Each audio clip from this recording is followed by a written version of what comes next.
Hello students, how are you? कैसे हैं आप सब? आई थिंक आप लोग की स्टडी बहुत अच्छे से चल रही होगी। आज अपन डिस्कस करेंगे about the prism and prism formula. Most important topic है 12 के पॉइंट ऑफ व्यू से, नीट आईटी के भी पॉइंट ऑफ व्यू से, तो बहुत अच्छे से ढंग से आज पढ़ेंगे। तो guys, this is Sumit Nowal and you are watching your favourite lovable प्यारा सा यूट्यूब चैनल मार्गदर्शन लाइव। तो आप रजिस्टर, पेन, पेंसिल सब निकाल के तैयार हो जाइए, क्योंकि हम आज स्टार्ट करने जा रहे हैं बहुत most important topic, that is prism and prism formula. तो चलिए अपन स्टार्ट करते हैं about prism and prism formula. तो सबसे पहले बात अपन डिस्कस करते हैं प्रिज्म क्या चीज होती है। सबसे पहले डिस्कस करते हैं प्रिज्म क्या चीज है। तो अगर अपन क्या करते हैं, अगर अपन क्या करें, दो प्लेन सरफेस लें। लेट अस सपोज ये एक प्लेन सरफेस है, ये दूसरी प्लेन सरफेस है। इन दोनों प्लेन सरफेस को कुछ एंगल पर इंक्लाइन कर देते हैं और अब इन दोनों प्लेन सरफेस के बीच की जो स्पेस आई है, जो वॉल्यूम आया, इस स्पेस के अंदर अगर हम होमोजीनियस ट्रांसपेरेंट मीडियम प्लेस कर दे तो ये जो चीज बनेगी उसको हम क्या बोलेंगे? प्रिज्म बोलेंगे। तो प्रिज्म में क्या होगा? होमोजीनियस ट्रांसपेरेंट मीडियम क्या होगा? दो इंक्लाइन सरफेस के बीच में क्या होगा? बाउंडेड होगा। और ये दोनों सरफेस जिस एंगल पर इंक्लाइन है उस एंगल को हम क्या बोलेंगे? Prism angle. तो ये जो एंगल आएगा, इस एंगल को हम क्या बोलेंगे? प्रिज्म एंगल बोलेंगे। तो यो समझ सकते हैं अपन ऐसे भी समझ सकते हैं। लेट अस सपोज ये एक प्लेन सरफेस है, ये दूसरी प्लेन सरफेस है। हम लोगों ने इन दोनों प्लेन सरफेस को क्या किया? इन दोनों प्लेन सरफेस को क्या किया? एक एंगल पर इंक्लाइन कर दिया। अब ये जो स्पेस है, यहां तो ये पेपर्स थोड़ा बहुत भरा हुआ है, लेकिन ये पेपर्स ट्रांसपेरेंट मीडियम नहीं है। तो अगर इन दोनों सरफेस के बीच में हम होमोजीनियस ट्रांसपेरेंट मीडियम प्लेस कर देंगे तो ये क्या बनेगा? प्रिज्म बनेगा। आपके सामने वाली ये जो सरफेस है बिल्कुल प्लेन होगी, ये वाली सरफेस भी बिल्कुल प्लेन है, ठीक है। तो अगर homogeneous transparent medium is bounded between two plane surface, inclined an angle is known as prism, and this angle at which these two surfaces are inclined is known as prism angle। अगर मैं इस prism को ऐसे show करूंगा तो आपको केवल सामने का पोर्शन दिखेगा और सामने का पोर्शन आपको क्या दिखाई देगा?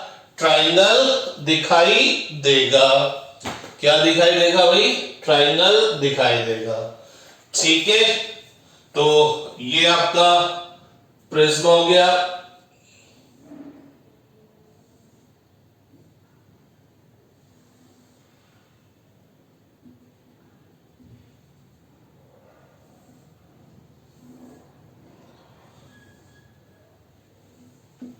तो ये एक प्लेन सरफेस हो गई, इसको नाम देते हैं A B C D E F.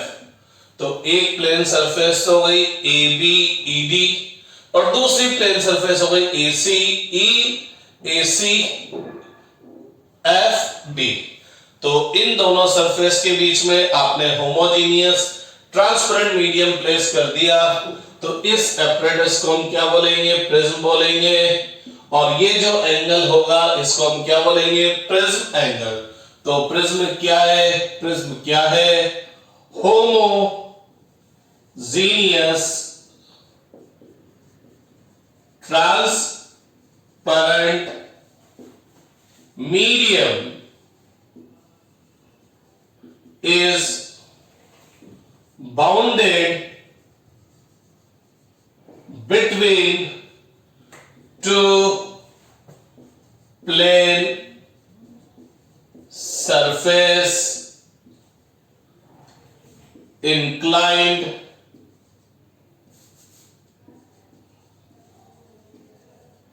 at an angle। तो अगर आपका होमोजेनियस ट्रांसपेरेंट मीडियम दो प्लेन सरफेस जो एक एंगल पर इंक्लाइंड है इसके बीच में फिलअप है तो उसको हम क्या बोलेंगे भाई, प्रिज्म बोलेंगे। ठीक, और उन दोनों सरफेस के बीच का जो एंगल है उसको हम क्या बोलेंगे, प्रिज्म एंगल बोल देंगे। ठीक है, तो ये दो प्लेन सरफेस है, आप यू मान सकते हैं ये दो प्लेन सरफेस है, ये इस एंगल पर इंक्लाइन है तो ये प्रिज्म एंगल हो गया। और मैंने क्या करा, इन दोनों सरफेस के बीच में होमोजेनियस ट्रांसपेरेंट मीडियम क्या कर दिया, फिल कर दिया। तो इस apparatus को हम क्या बोलेंगे, प्रिज्म एंगल। अब अपन बात करेंगे प्रिज्म फॉर्मूले की। प्रिज्म फॉर्मूले का मतलब क्या होगा, जो ये प्रिज्म है इसके अंदर जो आपने होमोजेनियस ट्रांसपेरेंट मीडियम फिल किया है उसका रिफ्रैक्टिव इंडेक्स हम किस फॉर्मूले के थ्रू फाइंड आउट करेंगे, उसी फॉर्मूले को हम क्या बोलेंगे, प्रिज्म एंगल। ये क्या है, और उसको हम क्या बोलेंगे, प्रिज्म फॉर्मूला बोलेंगे। और ये क्या है, प्रिज्म एंगल। तो अपन डिस्कस करते हैं about prism formula, which is formula for the refractive index of prism material. Right down कर लीजिए, बना लीजिए। तो अब अपन डिस्कस करने जा रहे हैं प्रिज्म फॉर्मूला। जनाब, ठीक है। तो इसको मैंने रब कर दिया।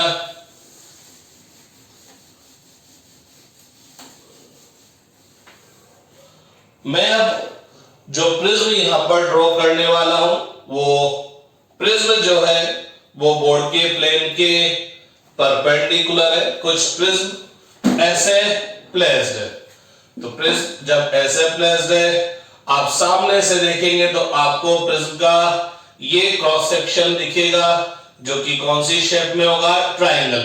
आप यूं मान लीजिए, आप यूं भी मान सकते हैं ये ट्रायंगल है, लेट अस सपोज ट्रायंगल है, इसमें आपने होमोजेनियस ट्रांसपेरेंट मीडियम प्लेस कर दिया। अब इस ट्रायंगल को ऐसा का ऐसा अपन खींच लेंगे। इस ट्रायंगल को आप जब ऐसा का ऐसा खींच लेंगे तो क्या बन जाएगा, प्रिज्म बन जाएगा।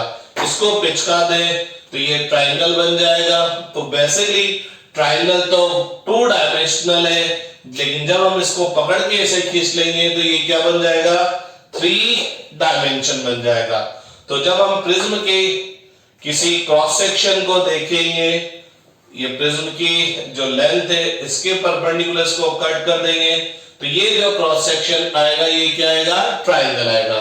तो अब मैं जो डायग्राम बनाने जा रहा हूं उसमें prism is perpendicular to the plane of board है। ठीक है,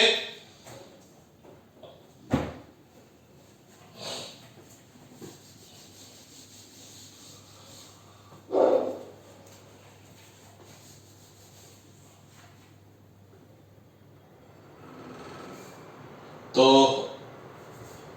ये आपका प्रिज्म हो गया जो कि बोर्ड के प्लेन के परपेंडिकुलर है। इसका हमने एक क्रॉस सेक्शन दिखा रखा है, ये प्रिज्म एंगल हो गया। ठीक है, पता लगता है इस प्रिज्म के पर इसकी सरफेस AB पर, इस प्रिज्म की सरफेस AB पर एक लाइट रे PQ B point Q point पर क्या होती है, इंसिडेंट होती है। तो एक लाइट रे है जो कि क्या है, इस प्रिज्म की सरफेस AB के Q पॉइंट पर इंसिडेंट होती है। तो आप सब जानते हैं जैसे ये रे बाहर से प्रिज्म के अंदर एंटर करेगी तो एक मीडियम से दूसरे मीडियम में ट्रेवल करेगी। तो जब एक मीडियम से दूसरे मीडियम में ट्रेवल करेगी तो ये अपने पास से बेंड होगी, इसका क्या होगा, रिफ्रैक्शन होगा। अपन अभी हाल फिलहाल ये मान के चलते हैं कि जो लेंस का प्रिज्म मटेरियल है वो सराउंडिंग के रेस्पेक्ट में कौन सा मीडियम है, डेंसर मीडियम है। तो ये सीधी जाने की बजाय क्या होगी, बेंड होगी टुवर्ड्स द नॉर्मल। तो सबसे पहले हमको क्या करना पड़ेगा, पॉइंट के ऊपर क्या करना पड़ेगा, नॉर्मल ड्रॉ करना पड़ेगा। तो पॉइंट के ऊपर अपन को क्या करना पड़ेगा, सरफेस AB के नॉर्मल ड्रॉ करना पड़ेगा। तो मैंने ये एक नॉर्मल ड्रॉ कर दिया at point Q perpendicular to the surface AB। तो ये जो NQ है ये इस AB सरफेस के परपेंडिकुलर है। तो ये रे सीधी जाने की बजाय क्या होगी, बेंड होगी टुवर्ड्स द नॉर्मल, क्योंकि रे after refraction from the prism surface prism के अंदर एंटर करेगी। तो हम नॉर्मल का भी कौन सा पोर्शन देखेंगे, जो प्रिज्म के अंदर है। तो after refraction from surface AB ये रे प्रिज्म के अंदर पता लगा इस डायरेक्शन में जाएगी, क्योंकि ये नॉर्मल की तरफ बेंड होगी। और नॉर्मल की तरफ बेंड होके जब ये प्रिज्म के अंदर एंटर करेगी तो पता लगा प्रिज्म के अंदर चलते चलते ये सरफेस AC पर इंसिडेंट होगी। अगेन सरफेस AC क्या है, रिफ्रैक्टिंग सरफेस, सेपरेटिंग सरफेस। ये प्रिज्म के मटेरियल और सराउंडिंग दोनों को सेपरेट कर रही है। तो अगेन यहाँ पर क्या होगा, एक और बार रे का रिफ्रैक्शन होगा। अब की बार रे डेंसर से किधर को जा रही है, रेरर को जा रही है। तो ये बेंड होगी अवे फ्रॉम द नॉर्मल। तो हमको क्या करना पड़ेगा, इस पॉइंट R पर इस AC सरफेस के एक नॉर्मल ड्रॉ करना पड़ेगा। तो मैंने क्या किया, एक नॉर्मल ड्रॉ कर दिया at point R perpendicular to surface AC। तो ये R एंड AC सरफेस पे नॉर्मल है, NQ AB सरफेस पे नॉर्मल है। और लेट अस सपोज ये दोनों नॉर्मल कहां जाकर इंटरसेक्ट होते हैं, इस पॉइंट O पर जाकर इंटरसेक्ट होते हैं। ठीक है, अब ये रे एज यू नो डेंसर से रेरर में जा रही है, तो सीधी जाने की बजाय क्या होगी, बेंड होगी away from the normal. Rarer medium में नॉर्मल का ये पोर्शन है, तो ये नॉर्मल से क्या होगी, बेंड होगी। और नॉर्मल से बेंड होकर ये पता लगा इस डायरेक्शन में ट्रेवल कर जाती है। कौन से डायरेक्शन में, RS डायरेक्शन में ट्रेवल कर जाती है। तो गौर फरमाइएगा, अगर ये प्रिज्म नहीं होता तो ये रे बेचारी सीधी ऐसी की ऐसी जाती, लेकिन प्रिज्म होने की वजह से ये रे सीधी जाने की बजाय क्या हो गई, इस डायरेक्शन में ट्रेवल कर गई। तो अगर मैं इस रे को बैकवर्ड डायरेक्शन में प्रोसीड करता हूं, तो अब आप यूं समझिए प्रिज्म नहीं होता तो ये ऐसे जाती, लेकिन प्रिज्म से निकलने के बाद, प्रिज्म से इमर्ज होने के बाद ये रे इधर न जाकर इस वाले डायरेक्शन में ट्रेवल करी। इसका मतलब आपकी ये रे इतने एंगल से बेंड हो गई, इतने एंगल से डेविएट हो गई। तो जनाब इसको हम बोलेंगे एंगल ऑफ डेविएशन। इसको हम क्या बोलेंगे, angle of deviation. Angle of deviation का मतलब आपकी जो इंसिडेंट रे है जब प्रिज्म से बाहर निकली, इमर्ज आउट हुई, तो कितने एंगल से वो डेविएट होगी, कितने एंगल से वो बेंड होगी। तो गौर फरमाना, ये जो PQ रे है ये प्रिज्म पर आकर इंसिडेंट हो रही है, तो इसको हम क्या बोलेंगे, इंसिडेंट रे। इसको हम क्या बोलेंगे, इंसिडेंट रे। QR कौन सी रे है, रिफ्रैक्टेड रे है। और ये रे PQ रे इसके अंदर ट्रेवल करी और फिर बाहर निकल गई, तो RS जो है वो कौन सी रे है, इमर्जेंट रे है। बाहर निकलने वाले को, छोड़कर चले जाने वाले को अपन क्या बोलते हैं, इमर्जेंट कर दिया, तो इसको अपन क्या बोलेंगे, इमर्जेंट रे। आपकी ये रे PQ जब लेंस प्रिज्म से बाहर निकली तो इतने एंगल से डेविएट हो गई, इतने एंगल से बेंड हो गई, तो इस एंगल को हम बोलेंगे, क्या बोलेंगे, एंगल ऑफ डेविएशन। इस एंगल को हम क्या बोलेंगे भाई, एंगल ऑफ डेविएशन।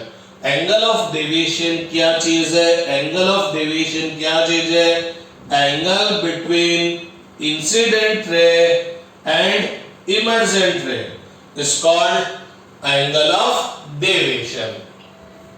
गौर फरमाइएगा, आपकी PQ रे इस सरफेस AB के Q पॉइंट पर इंसिडेंट हुई, तो angle between incident ray and normal, इसको अपन क्या बोलेंगे, एंगल ऑफ इंसिडेंस। ये रे जैसे ही प्रिज्म के अंदर एंटर करी, सीधी जाने की बजाय इधर चल गई, तो ये रिफ्रैक्टेड रहे।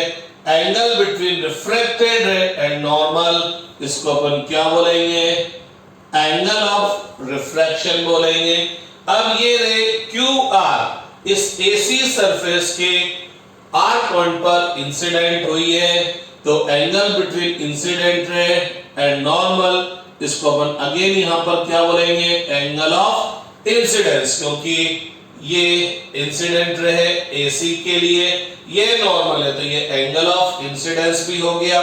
ठीक है, इसको अपन ने R2 से रिप्रेजेंट किया और पता लगा ये रे सीधी जाने की बजाय इधर चली गई, तो एंगल बिटवीन रिफ्रैक्टेड रे and normal angle of refraction है।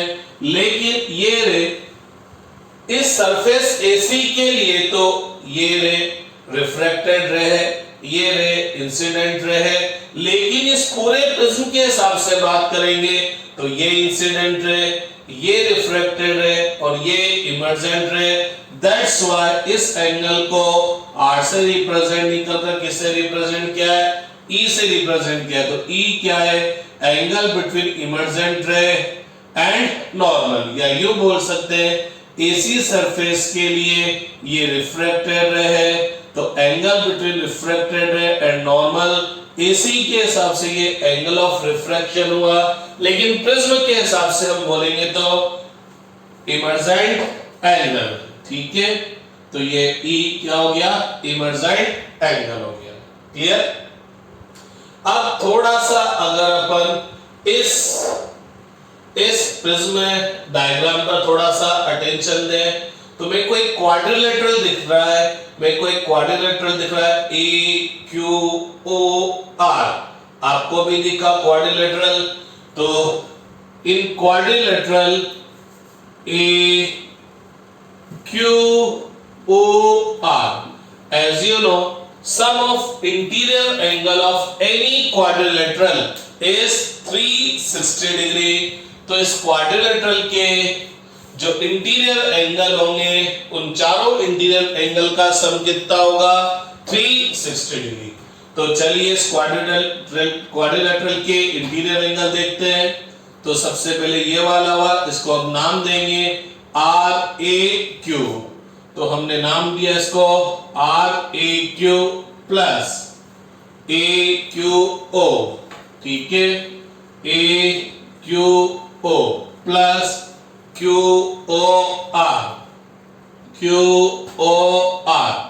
प्लस ORA कितना हो गया, 360 डिग्री। अब अगर अपन इस बात करें RAQ, तो ये वाला जो एंगल है इसको तो हमने पहले से प्रिज्म एंगल बोल रखा है A।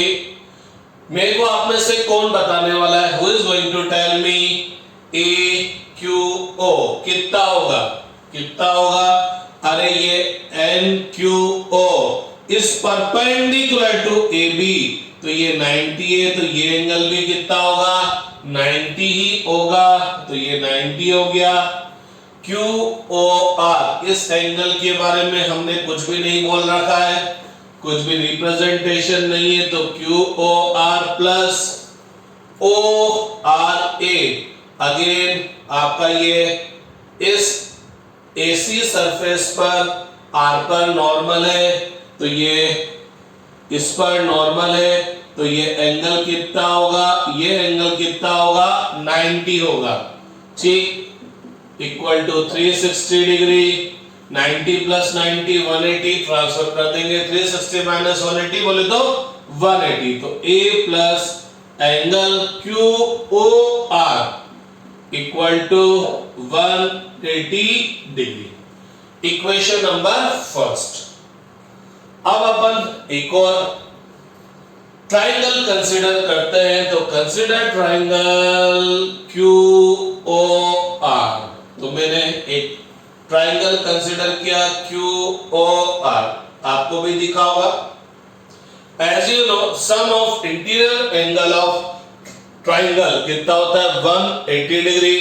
तो ट्राइंगल के, किसी भी ट्राइंगल के इंटीरियर एंगल का सम 180 डिग्री होता है। तो अपन बात करें QOR, ये वाला ट्राइंगल, तो सबसे पहले एंगल देखते हैं QOR, ये वाला angle plus ORQ plus RQO, RQO कितना हुआ, 180 डिग्री। QOR के बारे में मेरे को कुछ भी नहीं पता, लेकिन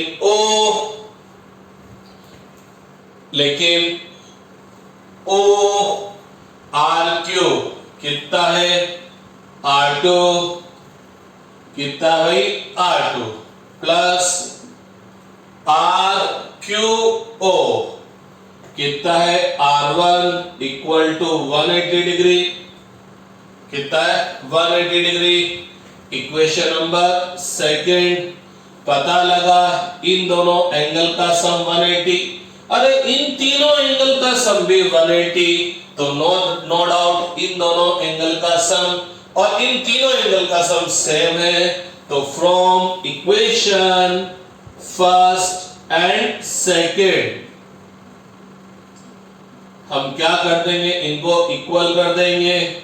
angle A plus QOR equal to QOR plus R1 plus R2। अरे भाई इन दोनों का सम 180, इन तीनों का सम 180, तो इन दोनों का सम और इन तीनों का सम इक्वल है। अरे ये क्या हुआ, QR क्या हो गया, कैंसिल। तो A equal to R1 plus R2, या मैं बोल सकता हूं R1 plus R2 equal to A। तो गौर फरमाना, प्रिज्म के अंदर कुछ भी हो जाए, प्रिज्म के अंदर किसी भी टाइप की कंडीशन हो, R1 plus R2 equal to A होगा। बोले तो इस एंगल और इस एंगल का जो सम है वो किसके इक्वल होगा, प्रिज्म एंगल के इक्वल होगा। ये हमेशा एप्लीकेबल होगा, चाहे प्रिज्म एंगल कुछ भी हो, चाहे एंगल ऑफ इंसिडेंस कुछ भी हो, चाहे रिफ्रैक्टिव इंडेक्स प्रिज्म का कुछ भी हो, क्योंकि इस पूरे डेरिवेशन में अभी तक हमने कोई कंडीशंस नहीं लगाई, केवल इस डायग्राम से हमने ये बनाया है। तो भाई जब भी प्रिज्म रे एक सरफेस से इंसिडेंट होकर दूसरी सरफेस से इमर्ज आउट होगी, तो always R1 plus R2 equal to क्या होगा, A होगा। अब थोड़ा सा अपन क्या करते हैं, एंगल ऑफ डेविएशन पर बात कर लेते हैं। Late us suppose intersection point of incident ray and emergent ray is D। तो अगर मैं इस एंगल की बात करूं तो इस एंगल को कैसे फाइंड आउट करूंगा, तो कंसीडर ट्राइंगल DQR।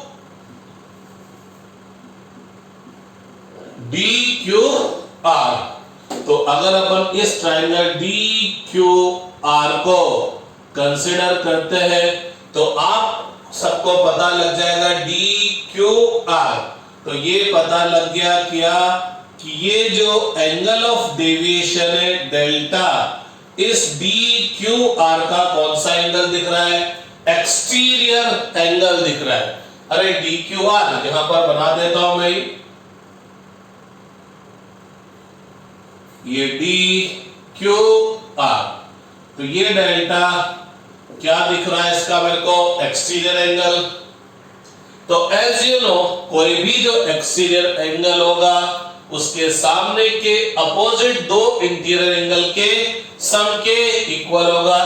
तो ये डेल्टा किसके इक्वल होगा? ये एंगल, लेट अस सपोज इसको मैंने वन एंगल दे दिया, एंगल फर्स्ट दे दिया, और ये एंगल जिसको मैंने एंगल सेकंड दे दिया, तो ये फर्स्ट एंगल और ये सेकंड एंगल।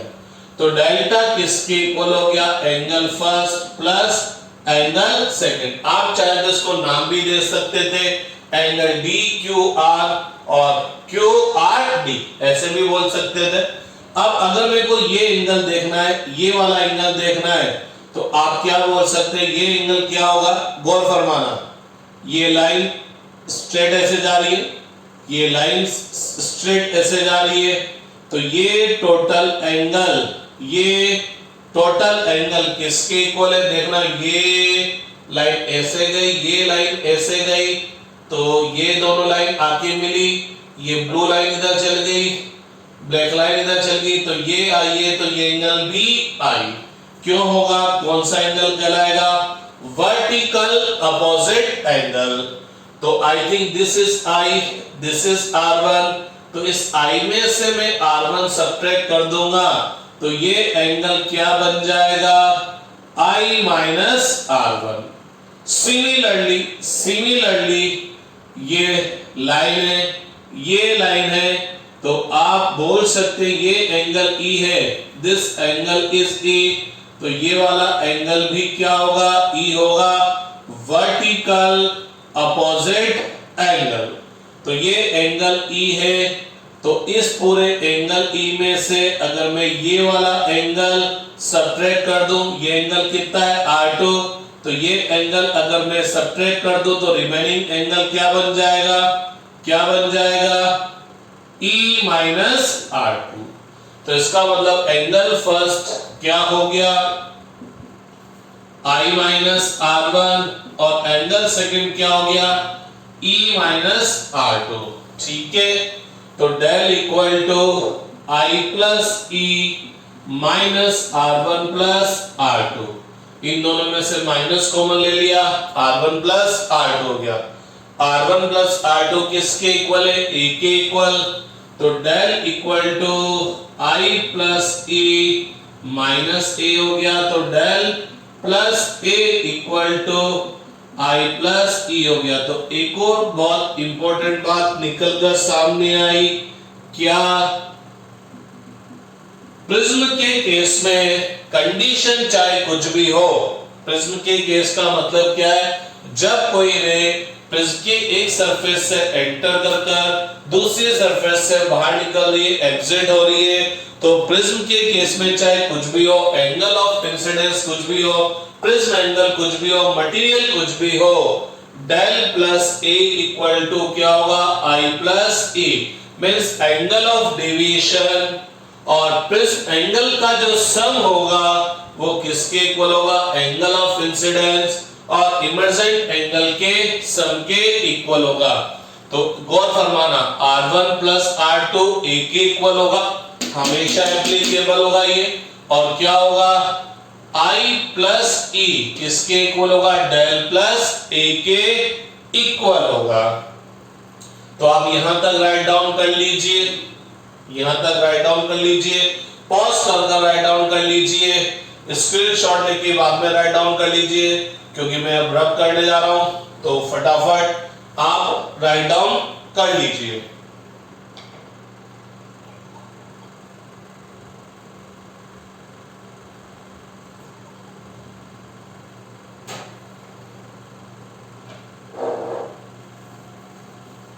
ठीक है, तो अपने पास दो इक्वेशन आ गए, R1 plus R2 equal to A and del plus A equal to I plus E।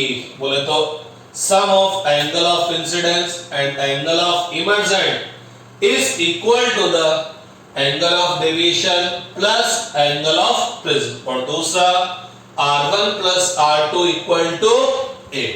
ये हमेशा एप्लीकेबल होगा। अभी तक हमने इस डेरिवेशन में कोई कंडीशन अप्लाई नहीं की है। अब अपन क्या करते, एक कर्व ड्रॉ करते हैं between angle of deviation and angle of incidence। Means मैं क्या करूंगा, इस प्रिज्म पर लाइट को अलग अलग एंगल पर इंसिडेंट करूंगा और ये चेकआउट करने की कोशिश करूंगा कि डेल्टा आई के साथ कैसे चेंज होता है। अगर आप 12th क्लास के स्टूडेंट हैं तो आप ये प्रैक्टिकल लैबोरेटरी में करेंगे, और अगर आप 12 पास आउट है तो आप ये प्रैक्टिकल कर चुके हैं। तो हम क्या करेंगे, अलग अलग एंगल पर लाइट रे इंसिडेंट करेंगे और उसके corresponding angle of deviation find out करने की कोशिश करेंगे। ठीक, तो आई थिंक सबने राइट डाउन कर लिया होगा। तो मैं देखिएगा मैं कहना क्या चाह रहा हूं, ठीक है। देखना, ये प्रिज्म है, ये प्रिज्म है, ये इस पर नॉर्मल हो गया। तो मैं यूं कहना चाह रहा हूं कि मैं लाइट रे को क्या करूंगा, इस प्रिज्म के हम इस सरफेस AB पर लाइट को अलग अलग एंगल पर इंसिडेंट करेंगे। बोले तो अपन आई चेंज करेंगे और उसके कॉरेस्पॉन्डिंग क्या फाइंड आउट करने की कोशिश करेंगे, angle of deviation find out करने की कोशिश करेंगे। मीन्स यो मान के चलिए ये नॉर्मल है, ये लाइट रे आया, अगर ये प्रिज्म के अंदर एंटर नहीं होता तो ये ऐसे जाता, लेकिन प्रिज्म के अंदर एंटर होने के बाद ये रे जब बाहर निकला तो इस डायरेक्शन में जा रहा है, तो ये एंगल ऑफ डेविएशन हो गया। अब की बार मैंने नया एंगल ऑफ इंसिडेंस लिया, अगर ये प्रिज्म के अंदर एंटर नहीं होता तो सीधा आ जाता, लेकिन प्रिज्म से बाहर निकलने के बाद ये इस डायरेक्शन में गया, तो ये एंगल ऑफ डेविएशन हो गया। तो हम क्या करेंगे, आई की वैल्यू चेंज करेंगे और उसके corresponding angle of deviation find out करेंगे और दोनों के बीच में कर्व ड्रॉ करेंगे। तो अब अपन कर्व ड्रॉ करने वाले, graph between I and delta, I and delta. चलिए यही ड्रॉ कर लेते हैं। तो graph between angle of incident and angle of deviation. तो जब हम प्रैक्टिकली आई की डिफरेंट वैल्यू के लिए, आई की डिफरेंट वैल्यू के लिए angle of deviation find out करेंगे। तो आपने एक टेबल बना लिया,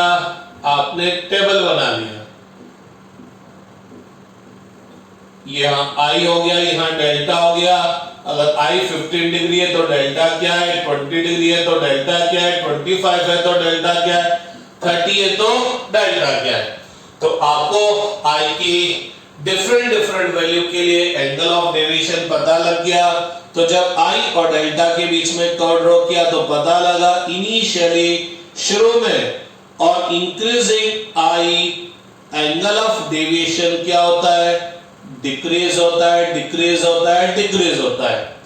आई की एक पर्टिकुलर वैल्यू पर आकर एंगल ऑफ डेविएशन मिनिमम हो जाता है। क्यों? क्योंकि अब आई की वैल्यू इंक्रीज करते हैं तो एंगल ऑफ डेविएशन क्या होने लग जाता है और इंक्रीज होने लग जाता है। तो शुरू में तो क्या होगा, आई की वैल्यू इंक्रीज करने पर एंगल ऑफ डेविएशन क्या होता जा रहा है, डिक्रीज होता जा रहा है। आई की एक पर्टिकुलर वैल्यू पर आकर आपका एंगल ऑफ डेविएशन क्या हो गया, मिनिमम हो गया। क्योंकि इसके बाद आई की वैल्यू इंक्रीज करते हैं तो एंगल ऑफ डेविएशन वापस इंक्रीज होने लग जाता है। तो एंगल ऑफ इंसिडेंस, वो एंगल ऑफ इंसिडेंस पर जिस पर एंगल ऑफ डेविएशन मिनिमम होता है, इस पोजीशन पर आपकी लाइट रे सबसे कम एंगल से डेविएट होती है। तो इसको बोलते हैं मिनिमम डेविएशन कंडीशन। तो मिनिमम डेविएशन कंडीशन की अगर मैं बात करूं, मिनिमम डेविएशन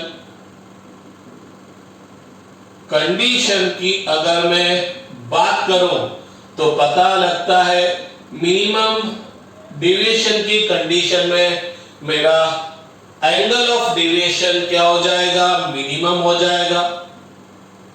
मेरा एंगल ऑफ डेविएशन मिनिमम हो जाएगा। गजब की बात पता लगी, इस पर्टिकुलर केस में एंगल ऑफ इंसिडेंस और एंगल ऑफ इमर्जेंट दोनों सेम हो जाते हैं। इसका मतलब मिनिमम डेविएशन में आई और ई दोनों इक्वल हो जाते हैं। और नो डाउट जब आई और ई दोनों इक्वल होंगे तो R1 और R2 भी इक्वल होंगे, R1 और R2 भी इक्वल होंगे। तो गौर फरमाइएगा, मिनिमम डेविएशन की कंडीशन में एंगल ऑफ इंसिडेंस और एंगल ऑफ इमर्जेंट दोनों सेम हो जाते हैं। ये और ये सेम हुआ है तो R1 और R2 भी सेम हो जाएंगे। और जो ये लाइट रे है प्रिज्म के अंदर, जो ये लाइट रे QR है, ये प्रिज्म का जो बेस है इसके क्या होगी, पैरेलल होगी। तो लाइट रे जो QR है is parallel to the base of prism. ऐसा केवल पर्टिकुलर मिनिमम डेविएशन की कंडीशन में होगा। अब अगर मैं आपको एक और बात बताऊं, एक बहुत गजब की बात मैं आपको बताऊं, तो आप देख रहे हैं, क्या देख रहे हैं कि आपने आई इंक्रीज किया, डेल्टा डिक्रीज हुआ, आई की एक पर्टिकुलर वैल्यू पर आकर डेल्टा मिनिमम हो गया। उसके बाद आई इंक्रीज करने पर डेल्टा इंक्रीज होना स्टार्ट हो गया। तो आप एक चीज पाएंगे कि I की दो डिफरेंट वैल्यू पर, I की दो डिफरेंट वैल्यू पर डेल्टा क्या होगा, सेम होगा। फॉर एग्जांपल यहां I इक्वल टू x है और यहां I इक्वल टू y है। तो I इक्वल टू x पर एंगल ऑफ डेविएशन और I इक्वल टू y पर एंगल ऑफ डेविएशन क्या है, सेम है। तो एंगल ऑफ इंसिडेंस की दो डिफरेंट वैल्यू पर एंगल ऑफ डेविएशन सेम है। लेकिन एक बहुत गजब की बात पता है क्या है, जब I इक्वल टू x है तो पता लगेगा E इक्वल टू y है, और when I equal to y है तो E इक्वल टू x है। कहने का मतलब जिन दो एंगल पर एंगल ऑफ डेविएशन सेम आएगा, उन दो एंगल ऑफ इंसिडेंस पर क्या होगा, I और E इंटरचेंज हो जाएंगे। I अगर x है, E अगर y है, तो अब I इक्वल टू y होगा, तभी जाकर डेल्टा क्या आएगा, सेम। थोड़ा सा एक आइडिया ले लीजिए, थोड़ा सा एक आइडिया ले लीजिए, ठीक है। मैं क्या बोल रहा हूं, A तो फिक्स है, तो डेल्टा की वैल्यू सेम कब आएगी, जब ये दोनों इंटरचेंज होंगे। For example I equal to 20 और E इक्वल टू 40 पर angle of deviation let us suppose आ रहा है 10 डिग्री। तो क्या होगा, ये जब 40 होगा और ये जब 20 होगा तब भी एंगल ऑफ डेविएशन कितना आएगा, 20, क्योंकि ये तो फिक्स है। तो ये 20 होने, ये एंगल ऑफ डेविएशन फिक्स होने के लिए I चेंज हो रहा है तो E चेंज हो रहा है। तो डेल्टा की वैल्यू सेम तभी आएगी जब ये I और E इंटरचेंज होंगे। तो एंगल ऑफ इंसिडेंस की दो वैल्यू पर डेल्टा सेम आ रहा है, तो इन दोनों कंडीशन पे क्या होगा, जो अभी I की वैल्यू है वो E की वैल्यू चल जाएगी, जो अभी E की वैल्यू है वो I की वैल्यू चल जाएगी। यूं समझिए डेल्टा इक्वल टू 10 डिग्री है, let us suppose delta equal to 10 degree है, या यूं समझिए I इक्वल टू 40 है, E इक्वल टू 20 है और A इक्वल टू 50 है।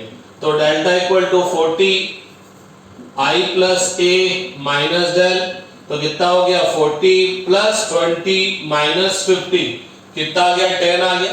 लेकिन अगर I 20, E 40 और A तो फिक्स है 50, तो डेल इक्वल टू क्या आएगा 20 प्लस 40 माइनस 50, यहां पर भी 10 आया, यहां पर भी 10 आया। तो I की दो डिफरेंट वैल्यू पर डेल्टा सेम तभी आएगा जब I और E क्या होंगे, इंटरचेंज होंगे। और I की एक पर्टिकुलर वैल्यू पर जब डेल्टा मिनिमम हो जाएगा तो उस केस पर I और E दोनों इक्वल हो जाएंगे। इसको हम बोलेंगे मिनिमम डेविएशन कंडीशन। तो बहुत सी बात कंपटीशंस के अंदर, आईआईटी नीट के अंदर पूछ लिया जाता है, एट मिनिमम डेविएशन कंडीशन क्या क्या चीज होगी। तो डेल तो मिनिमम होगा ही होगा, ये तो बोल ही रहे। I इक्वल टू क्या होगा, E R1 equal to R2 होगा। और मोस्ट इंपोर्टेंट थिंग जो ये QR है, ये BC के क्या हो जाएगा, पैरेलल हो जाएगा। तो अब मैं जो डिस्कस करने जा रहा हूं वो पर्टिकुलर मिनिमम डेविएशन कंडीशन के लिए बात करने जा रहा हूं। तो at minimum deviation condition del equal to del M हो गया, I इक्वल टू E हो गया। तो फ्रॉम इक्वेशन 4 से बात करें। अब फ्रॉम इक्वेशन 4 डेल तो डेल एम हो गया A, और पता लगा अरे I और E दोनों इक्वल, तो E को रिप्लेस कर दिया I से। I प्लस I कितना हो गया 2I, तो I equal to del M plus A by 2। ये जो एंगल ऑफ डेविएशन है, ये हर कोई वाला एंगल ऑफ डेविएशन नहीं है, ये वो वाला एंगल ऑफ डेविएशन है जिसकी वैल्यू सबसे कम है। ठीक है ना, means I equal to del plus A by 2 नहीं है, del M plus A by 2 है, मिनिमम एंगल ऑफ डेविएशन है। ठीक है, सिमिलरली R1 प्लस R2 भी सेम हो गए, R1 प्लस R2 सेम हो गए, तो R2 की जगह में क्या राइट कर दूं, R1 प्लस R1 कितना हो गया 2R1, तो R1 equal to A by 2।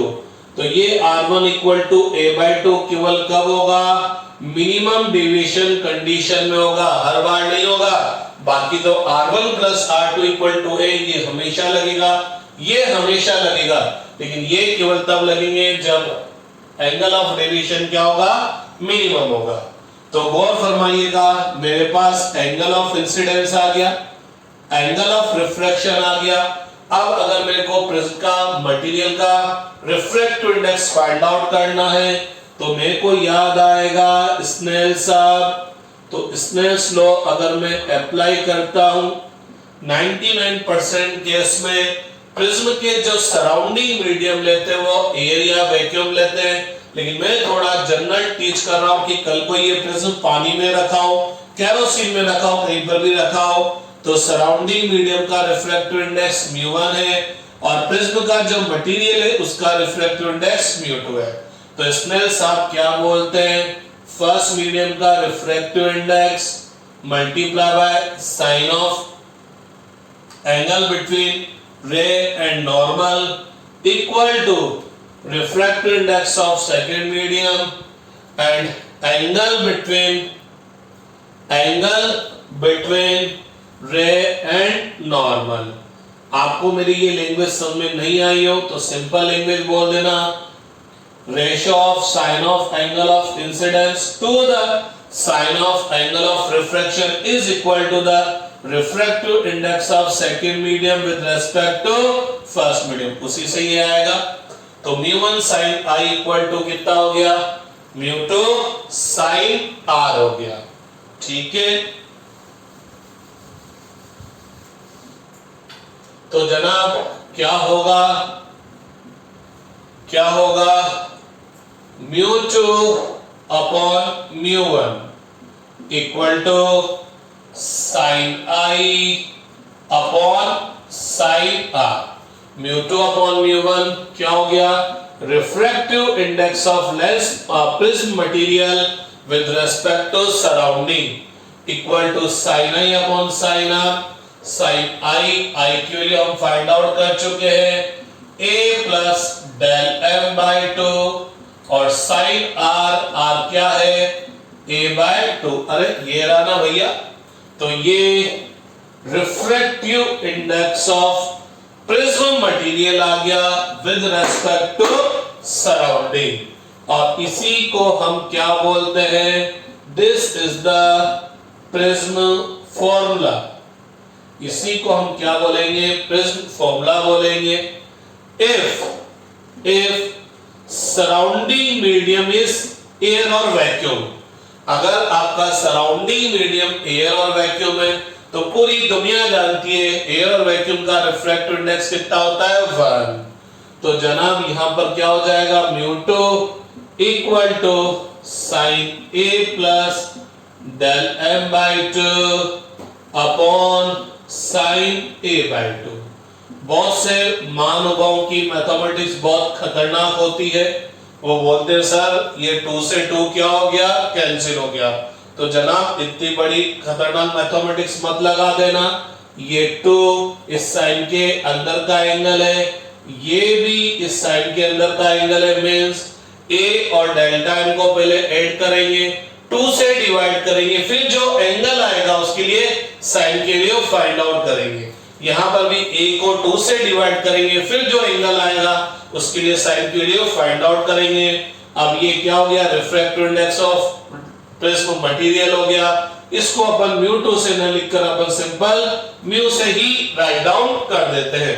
तो mu equal to sine a plus del m by 2 upon sine a by 2। तो this is the prism formula. Prism फॉर्मूले का मतलब क्या है, refractive index of prism material with respect to surrounding.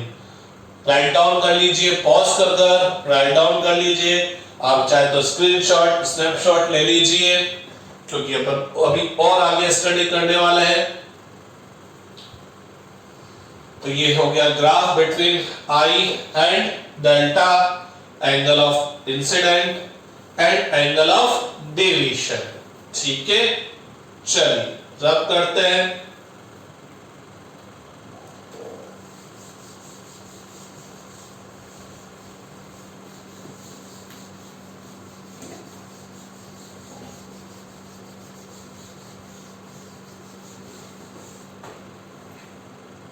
अब आपका जो ये प्रिज्म है, इसका प्रिज्म एंगल क्या होता है, स्मॉल होता है। बोले तो बेचारा प्रिज्म पतला सा होता।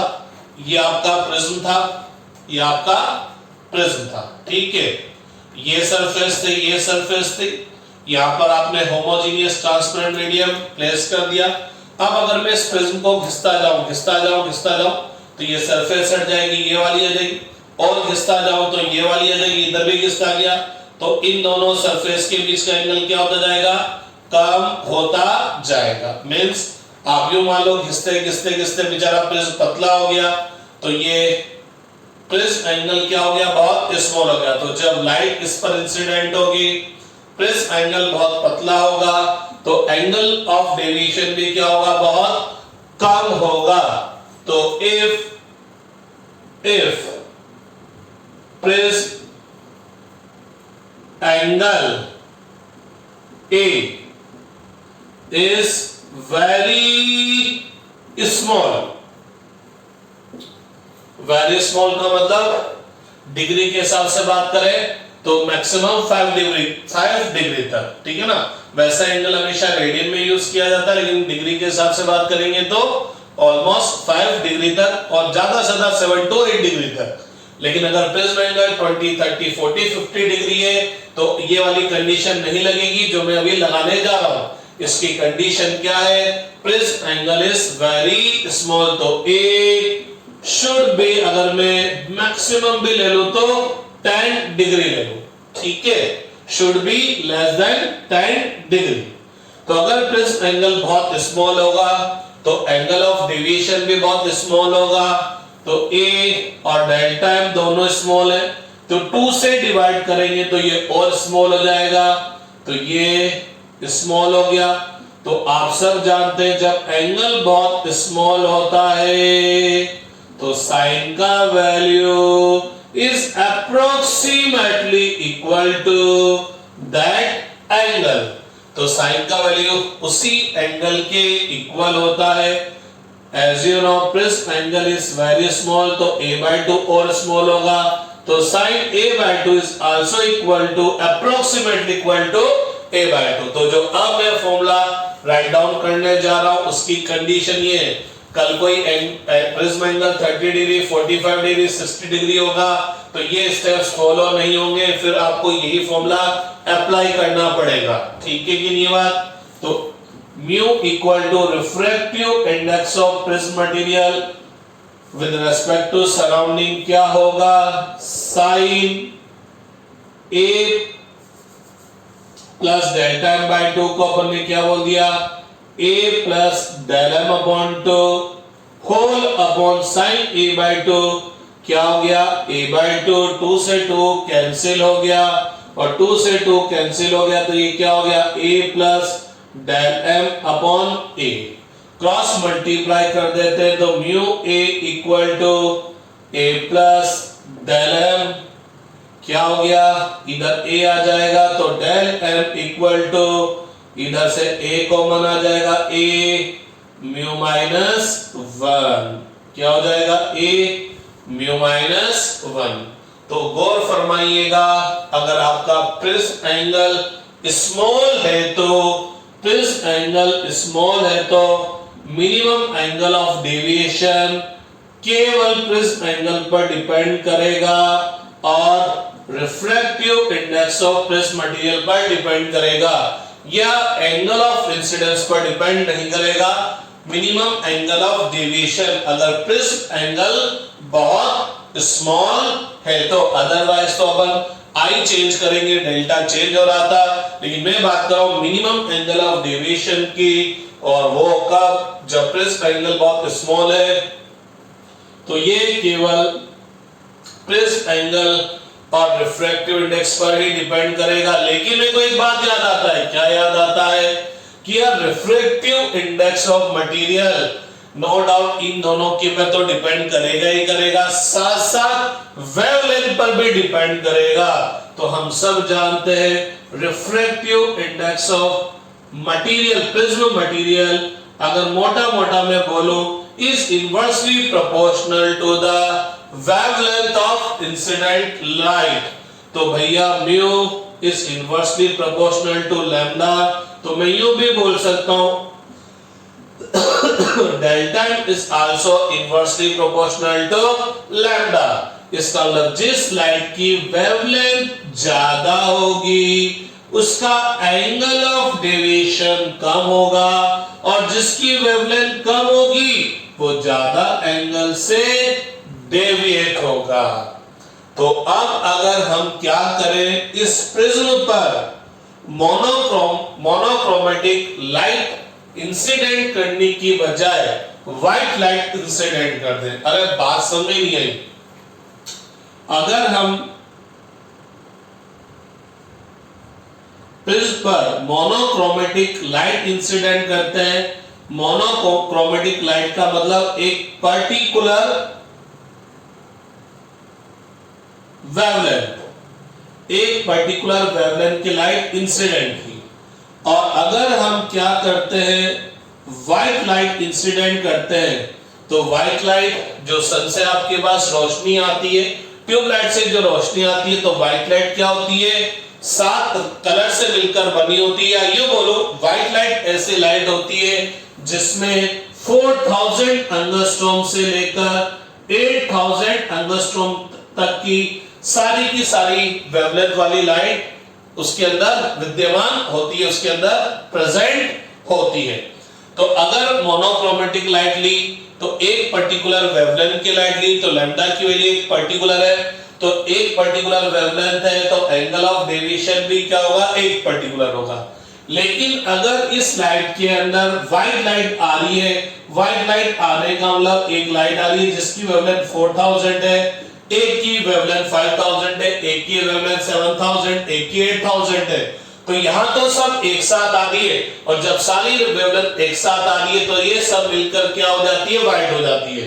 ठीक, लेकिन जैसे इस प्रिज्म के अंदर एंटर करेगी, ये प्रिज्म क्या करेगा, अलग अलग वेवलेंथ वाली लाइट को क्या करेगा, अलग अलग एंगल से डेविएट करेगा।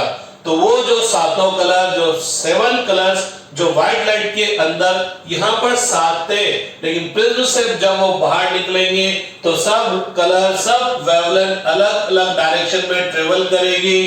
क्यों करेगी? क्योंकि सबकी वेवलेंथ डिफरेंट डिफरेंट है। तो अगर मैं यहां पर व्हाइट लाइट इंसिडेंट करूंगा which is made up of 7 colours, लेकिन प्रिज्म से बाहर निकलने के बाद वो सारे के सारे 7 कलर अलग अलग हो जाएंगे, बोले तो मेरी व्हाइट लाइट स्प्लिट हो जाएगी, टूट जाएगी, ब्रेक हो जाएगी इनटू इट्स 7 कलर। उसको हम क्या बोलेंगे?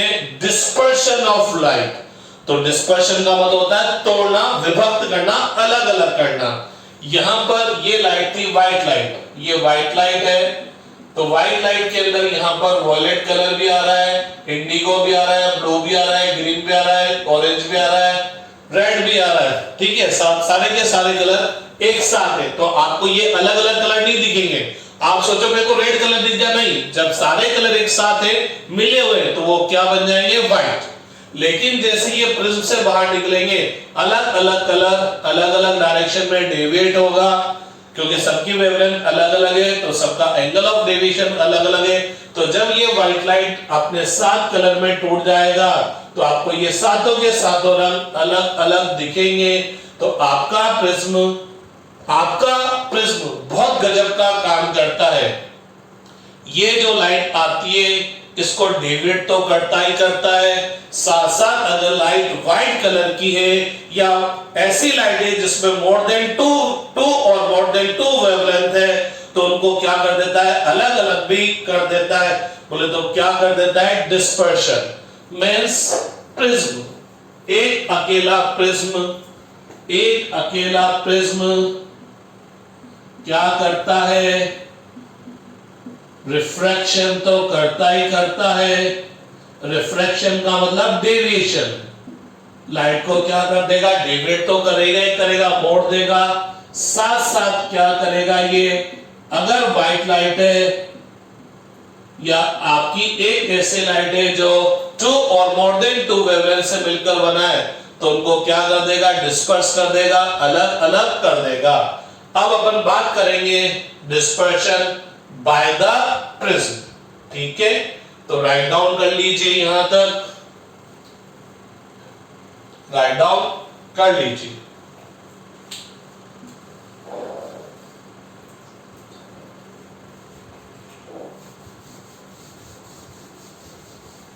पॉज कर लीजिए, पॉज कर राइट डाउन कर लीजिए। स्क्रीनशॉट लेकर बाद में राइट डाउन करना चाहे तो बाद में भी राइट डाउन कर सकते हैं। ठीक है, तो अब अपन बात कर रहे हैं डिस्पर्शन बाय प्रिज्म। लेकिन ध्यान रहे, प्रिज्म डिस्पर्शन कब करेगा? जब प्रिज्म पर क्या होगी? ऐसी लाइट इंसिडेंट होगी which is made up of 2 और मोर देन 2 डिफरेंट वेवलेंथ, तभी उन वेवलेंथ को अलग अलग करेगा, अदरवाइज नहीं करेगा। तो मैंने क्या बोला कि यहां पर क्या आ रही है भैया? व्हाइट लाइट आ रही है। White light is made up of 7 colours. White light का मतलब ऐसी लाइट है जिसकी वेवलेंथ, आपको हमने रे ऑप्टिक्स के फर्स्ट क्लास में ही बताया था कि white light is a small part of electromagnetic waves whose wavelength varies from 4000 angstrom to 8000 angstrom। कुछ बुक्स वाले 3800 angstrom से भी बोलते हैं। तो जनाब ये प्रिज्म है और इस प्रिज्म पर क्या हो रही है? ये व्हाइट लाइट इंसिडेंट हो रही है। व्हाइट लाइट, खास बात है ये व्हाइट लाइट, बोले तो जिसके अंदर 4000 एंगस्ट्रॉम से लेकर 8000 एंगस्ट्रॉम तक की सारी वेवलेंथ मौजूद है। तो ये लाइट नो डाउट प्रिज्म इनको सीधा तो जाने नहीं देगा, डेविएट करेगा। प्रिज्म इनको सीधा तो जाने नहीं देगा, डेविएट करेगा, बेंड करेगा, मोड़ेगा। लेकिन साथ साथ चूंकि ये अलग अलग वेवलेंथ है, तो इन अलग अलग वेवलेंथ को क्या करेगा? अलग अलग एंगल से डेविएट करेगा। जिसकी वेवलेंथ सबसे कम है उसको सबसे ज्यादा एंगल से डिवाइड करेगा। तो 4000 से लेकर 8000 में सबसे कम वेवलेंथ किसकी है? 4000 वाले की। तो ये 4000 वाले को सबसे ज्यादा एंगल से डिवाइड करेगा और 8000 वाले को सबसे कम एंगल से डिवाइड करेगा। इसके बाकी की बीच वाली को ये इस तरह से डिवाइड कर देगा।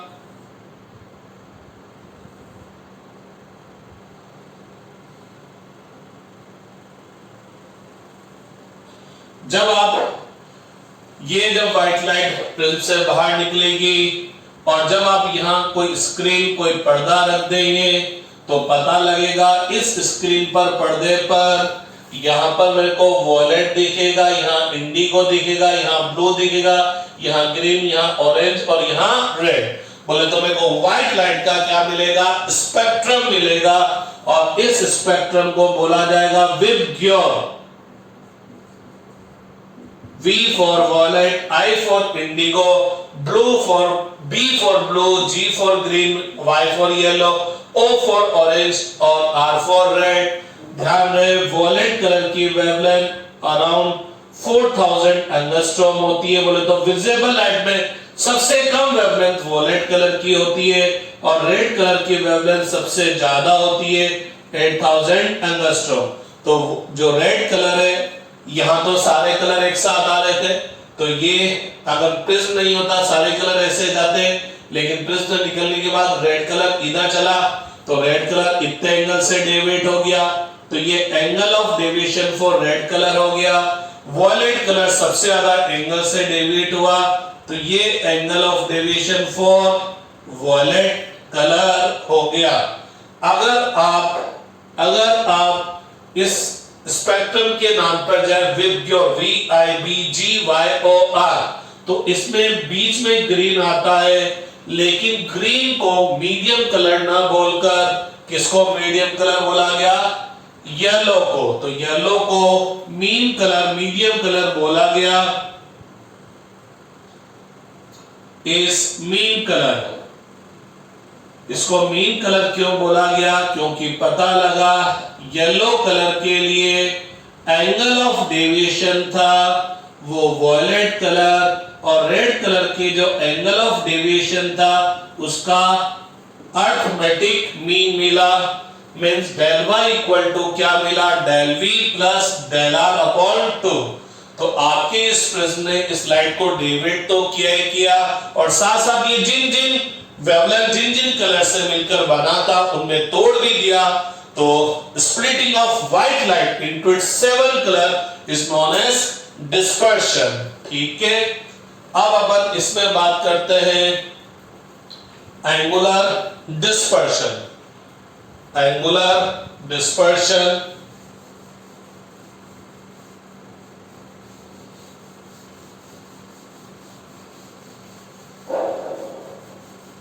तो बहुत सी बार एग्जाम में क्वेश्चन आ जाता है कि डिस्पर्शन का रीजन क्या है। तो डिस्पर्शन का रीजन क्या है? Refractive index of prism material depends upon the wavelength of light. That's why जो एंगल ऑफ डेविएशन होगा वो डिफरेंट कलर के लिए डिफरेंट हो जाएगा। अब अपन बात करते हैं angular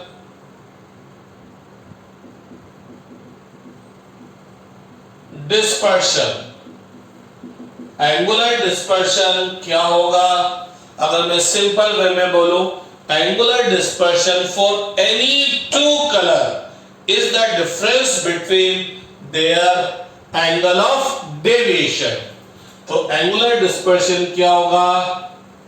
difference between angle of deviation. तो angular dispersion for any two colour, किन्हीं भी दो कलर का अगर आप एंगुलर डिस्पर्शन फाइंड आउट करना चाह रहे हैं तो आप ये देख लीजिए उन दोनों कलर का जो एंगल ऑफ डेविएशन है उसका डिफरेंस क्या है। मींस अगर मेरे को एंगुलर डिस्पर्शन चाहिए between Indigo and orange, Indigo और ऑरेंज के बीच में चाहिए, तो मैं क्या करूंगा? चलो नया डायग्राम बना देता ये व्हाइट लाइट आई, सीधी जाती बेचारी, ठीक है। लेटर सपोज ये इंडिगो है और ये ऑरेंज है, तो अगर मेरे को एंगुलर डिस्पर्शन फाइंड आउट करना था बिटवीन इंडिगो एंड ऑरेंज, तो मैं क्या करूंगा, ये इंडिगो का एंगल ऑफ डेविएशन हो गया, सॉरी एंगल ऑफ डेविएशन हो गया, और ये ऑरेंज का एंगल ऑफ डेविएशन हो गया। तो इन दोनों के बीच का जो डिफरेंस है उसी को मैं क्या बोल लूंगा, angle of dispersion, angular dispersion for Indigo and orange colour. लेकिन जब तक कुछ भी नहीं बोला जाए, आपसे बोला गया फाइंड द एंगुलर डिस्पर्शन, तो इसका मतलब वो दो कलर कौन से होंगे, वॉयलेट एंड रेड। तो जब तक कुछ भी नहीं बोला जाएगा तो वो दोनों कलर कौन से होंगे, वॉयलेट एंड रेड। एक और खास बात देखना, जब अगर अपन इंडिगो और ऑरेंज की विड्थ की बात करें तो ये डेल्टा, ये डेल्टा ओ है, तो थीटा क्या है, इन दोनों का डिफरेंस क्या है, ये थीटा। तो एंगुलर डिस्पर्शन का मतलब एक तरह से वो दोनों कलर कितने एंगल पर डेविएट है, कितने एंगल पर बेंड हो रहे हैं, उनके बीच का एंगल क्या है। सिंपल सी बात है, एंगुलर डिस्पर्शन का मतलब इंडिगो कलर और ऑरेंज कलर के बीच का एंगल क्या है। तो जब कुछ भी नहीं बोला जाएगा तो ये एंगुलर डिस्पर्शन फाइंड आउट किया जाएगा for violet and red colour. तो वॉयलेट और रेड कलर के लिए एंगुलर डिस्पर्शन क्या होगा, difference between angle of deviation. तो गौर फरमाइएगा, ये रेड कलर का एंगल ऑफ डेविएशन है, ये वॉयलेट कलर का एंगल ऑफ डेविएशन है, इसमें से इसको सब्ट्रैक्ट करेंगे तो ये डिफरेंस आएगा। तो यही डिफरेंस क्या हो जाएगा, angular dispersion for violet and red colour. इसका मतलब वॉयलेट और रेड कलर जब प्रिज्म से बाहर निकलेंगे तो उनके बीच का एंगल कितना होगा। Angle of deviation, minimum angle of deviation find out किया था थोड़ी देर पहले, del equal to A mu minus 1। तो ये हो गया ए प्रिज्म एंगल, लेकिन अलग अलग कलर के लिए रिफ्रैक्टिव इंडेक्स अलग अलग। तो वॉयलेट की बात करेंगे तो वॉयलेट के लिए रिफ्रैक्टिव इंडेक्स आ जाएगा minus A, refractive index for red colour -1। A common आ गया ब्रैकेट में, mu V -1 minus mu R minus minus plus. तो ये क्या हो जाएगा, माइनस से प्लस कैंसिल, तो theta equal to mu V minus mu. ये आपका क्या हो जाएगा, एंगुलर डिस्पर्शन। अब अपन एक और टॉपिक देख लेते हैं जिसको बोलेंगे dispersive power. Dispersive power means आपका प्रिज्म व्हाइट लाइट को कितना डिस्पर्सिव कर देगा, कितने एंगल पर फैला देगा। तो डिस्पर्सिव पावर अपन किसके बिहाफ पर फाइंड आउट करेंगे, मीन कलर के बिहाफ पर फाइंड आउट करेंगे। मींस डिस्पर्सिव पावर क्या होगा, डिस्पर्सिव पावर क्या होगा, ratio of angular dispersion to the angle of deviation for mean colour.